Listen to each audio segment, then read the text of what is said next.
Est-ce que vous connaissez le vrai business model du RB Leipzig? C'est pas un club de foot, hein, c'est pas non plus un club qui a simplement vocation à faire de la post-formation et à valoriser des joueurs. Non, c'est pas non plus simplement un moyen de promouvoir la boisson Red Bull. Non, non, leur vrai business model, c'est de vendre des joueurs surpayés à Chelsea et de les récupérer quelques années après.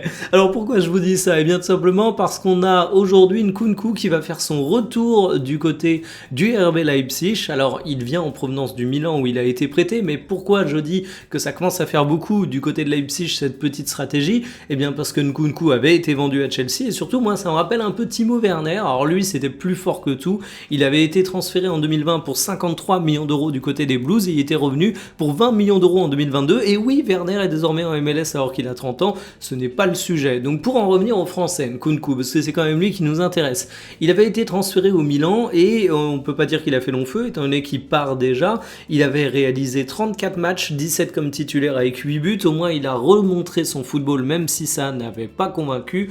Mais il faut dire que le Milan, c'était un vrai bordel. Prépayant donc à 3 millions d'euros, option d'achat à 30 millions d'euros. Et à bientôt 29 ans, j'ai quand même une impression assez dégueulasse, un regret absolument énorme.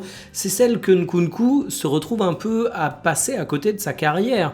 Alors certains vont dire, il a bientôt 29 ans, s'il est passé à côté de sa carrière, c'est parce qu'il a signé du côté de Chelsea. Faut arrêter de reprocher tout et n'importe quoi à Chelsea, les Blues sont pas du tout responsables.